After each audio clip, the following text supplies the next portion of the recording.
Hello everyone, my name is Landon and welcome back to another video. Today I'm going to be ranking every single Adam Nevill novel from worst to best. I've done this with many authors in the past such as Joe Hill, Richard Bachman, and Edward Lorne. And today I'm going to be looking at Adam Nevill. If you guys have not heard of Adam Nevill, he is a UK author who writes horror stories a lot like Stephen King does. His writing definitely isn't the same, but his stories feel like they're a little similar to them. Even The Guardian UK even went as far to say that he was Britain's answer to Stephen King. It's like on every single one of his books, you're going to see it. And really, he sort of is. And today I'm going to be going over all of his novels except for one. I haven't read one of them yet. I think it's called Apartment 17. I have not read that one yet, and I will get around to it. But for now, I will be ranking all the rest of his from worst to best. So at the number 5 spot, we have really the only one that really didn't absorb me into it. Lost Girl. Lost Girl is a future dystopian society where everything is basically corrupted, and it is one man's journey to find his daughter who was stolen by some type of company when he wasn't looking. She went down into the road and he went inside. She was like going to get a ball or something. He went inside to go do something. He came out and she was gone. And it's his journey to try and find her. And I just really didn't care a lot about the characters. This is like the only Adam Nevill novel that really didn't get me going into it.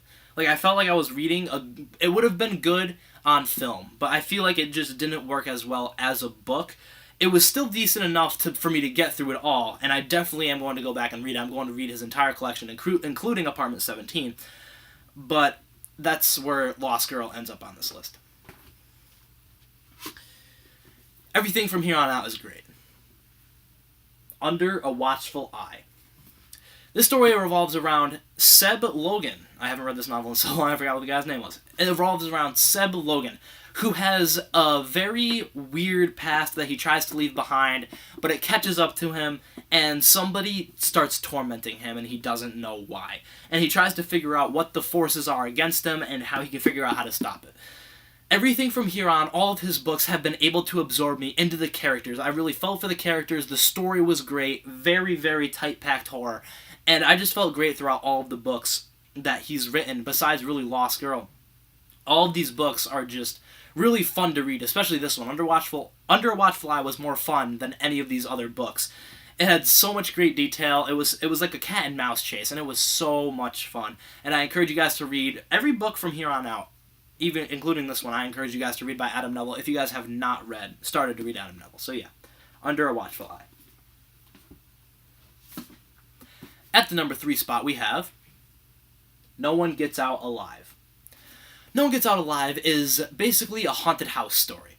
The story opens with a woman who moved into a new house. Well, she didn't move into a new house. She's renting a room inside of a very large house, and things start to happen in the night. Things that aren't there feel like they're there. It's very cold when she takes her showers. The floor doesn't feel right, and she starts hearing strange noises outside of her room. And she starts descending into madness because this house, this room, gives off such a bad vibe, and she just can't escape it. In the entire book, she's trying to escape from what it is creating and what it is tormenting her on. And the main character, Stephanie, who later, a little bit of a spoiler, later changes her name to Amber. She's a really great character. Adam Nevill wrote her very well, and the detail that Adam Nevill put into this book is terrifying. Within the first 5 pages, you're caught. You're caught in his trap with the horrors that start to begin, and it is an amazing haunted house story. No One Gets Out Alive.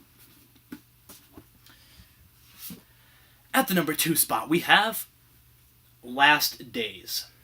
Last Days is a lot like the Blair Witch Project. It follows around a documentary director who is trying to find a new project to work on. And eventually he comes across a cult that was abandoned many years back called the Cult of the Last Days. And he begins to explore deeper and deeper into the Last Days cult, and as he does, he begins to figure out more of the dark past that they have had and the demons that they left behind waiting for him in the dark.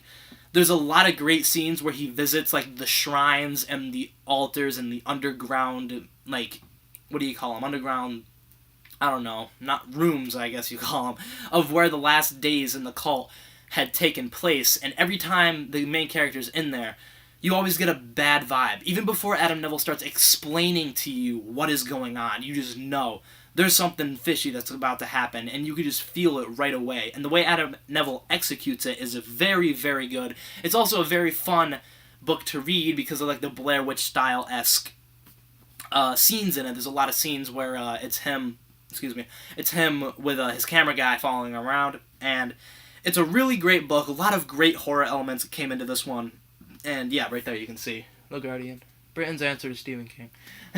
I just thought that was funny the first time I read one of his books. And if you guys know who Adam Nevill is, or watched Netflix in the past few years, you know what's coming out at the #1 spot, and it is The Ritual. The Ritual is by far his greatest novel. I bought this novel on Barnes & Noble. It got delivered to my house in 3 days.